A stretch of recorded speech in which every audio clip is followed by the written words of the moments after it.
uh, sudah dibantu oleh komputer selama ini, ternyata memiliki beberapa ruang yang bisa kita perbaiki. Jadi misalnya tadi, walaupun kita sudah menetapkan standar passing grade yang berbeda misalnya, tetapi ternyata kebutuhan itu tetap belum bisa dipenuhi. Dan bahkan yang paling fundamental adalah kebutuhan guru kita, formasi di daerah-daerah 3T itu bahkan tidak ada pelamarnya. Jadi kita butuh guru tapi yang ngelamar nggak ada.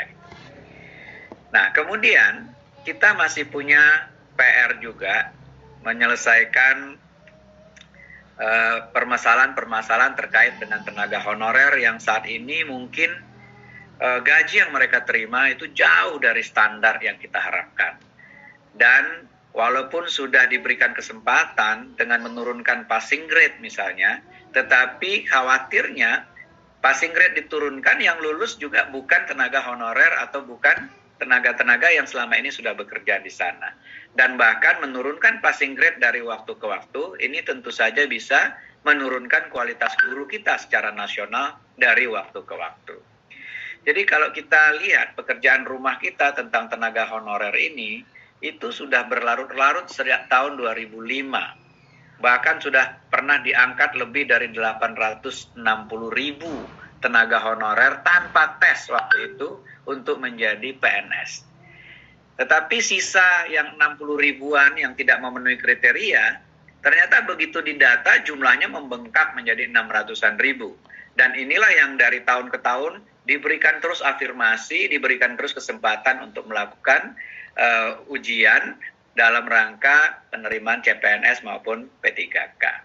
Dan tahun ini perkiraan kita, tenaga honorer kita masih sisa sekitar 410.000 yang THK 2. Namun dugaannya di luar THK 2 ini banyak yang tidak terdata begitu. Ini akan kita berikan kesempatan pertama untuk mendapatkan formasi. Kemudian berikutnya adalah THK 2, akan kita berikan juga kesempatan untuk mendapatkan prioritas terlebih dahulu. Sehingga dengan demikian Peraturan Menteri Pan-RB 20 tahun 2022 ini secara garis besar memberikan kesempatan, ya, kalau dulu kesempatannya diberikan kepada THK 2, non-ASN, dan lain-lain, tetapi proses seleksinya itu tidak berdasarkan prioritas yang bisa mengafirmasi lebih banyak kawan-kawan THK 2. Jadi tahun ini yang tahun lalu sudah lulus ambang batas, itu kita berikan prioritas untuk mendapatkan formasi. Kemudian THK 2 kita berikan prioritas untuk mendapatkan formasi. Kemudian guru non-ASN yang terdaftar di Dapodik, kerja minimal 3 tahun kita berikan prioritas. Baru kemudian kita buka untuk pelamar umum, diawali oleh lulusan PPG yang juga Pak Iwan nanti punya rencana untuk memperbaiki kualitasnya dari waktu ke waktu, dan kemudian baru pelamar terdaftar. Nah, saya kira ini arahnya. Pertama, kita ingin bukan hanya kuantitas yang memang shortage saat ini, kita ingin kualitasnya juga tidak secara nasional turun karena passing grade-nya kita turunkan secara nasional, tetapi kita coba memilah-milah yang prioritas untuk diangkat karena memang sudah bekerja, sudah lulus passing grade dan lain-lain. Ini kita berikan afirmasi untuk mendapatkan formasi terlebih dahulu. Dan kemudian untuk pelamar umum, ya passing grade-nya nggak usah diturunin, ya kalau perlu kita naikin agar kualitas guru kita bisa lebih baik.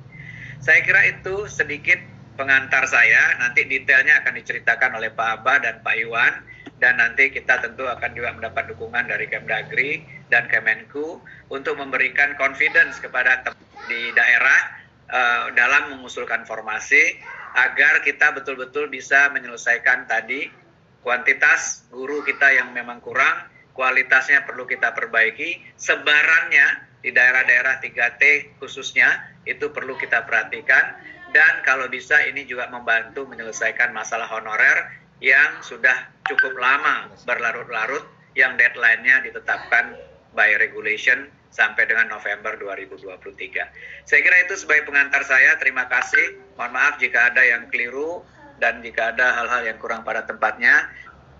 Pertama, mungkin saya ingin menyampaikan yang terkait Pemda Garut ya. Ini cukup sering yang tentunya kita melakukan dialog baik dengan para guru-gurunya dan juga dengan Pemda, termasuk juga dari DPRD yang juga pernah kita berdiskusi di Kemendikbudristek. Di sini dapat saya sampaikan untuk konteks perhitungan P3K Guru di dalam DAU tahun anggaran 2021, formasi yang diperhitungkan untuk Pemda Garut itu sebesar hingga alokasi dana, karena kalau tidak dipergunakan untuk ASN P3K diajukan, saat tadi Bapak contohnya guru bahasa Inggris, ya berapa formasi yang sudah diajukan untuk guru bahasa Inggris.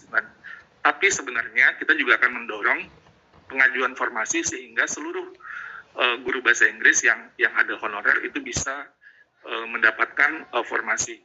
Nah, jadi pertama tentunya kita harus prinsipnya juga memprotek honorer di sekolah induknya kan Pak. Itu menjadi salah satu juga isu yang ingin kita selesaikan prinsipnya.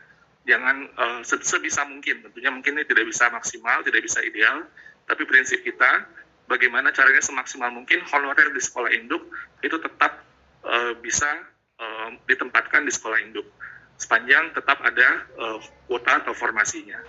Nah, jika kemudian formasinya itu tidak ada lagi di sekolah induknya, maka dia ditempatkan di satuan pendidikan yang lain, sebisa mungkin tentunya yang paling dekat dengan sekolahnya, tempat dia induk yang ada, tapi yang pasti tentunya tetap di pemerintah daerahnya, kabupaten atau kota atau provinsi, wilayah kewenangan di mana dia bertugas. Nah, sesudah itu, ya kalau misalnya masih tidak bisa, kita bisa mengajukan mekanisme yang mungkin ini akan lebih sedikit perlu koordinasi, karena mungkin ada Pemda yang lain tadi yang sudah kita pertama kita lihat apakah kualifikasinya linear apa tidak.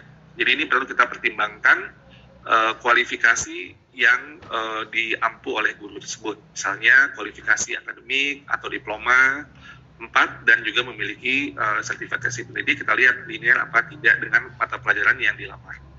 Lalu kita juga mempertimbangkan dimensi untuk kompetensi yang dimiliki oleh gurunya secara baik itu profesional, pedagogik maupun sosial kepribadian, dan juga verifikasi kinerjanya, apakah mereka indikatornya misalkan memberikan orientasi pelayanan, komitmen, inisiatif kerja, dan kerjasama.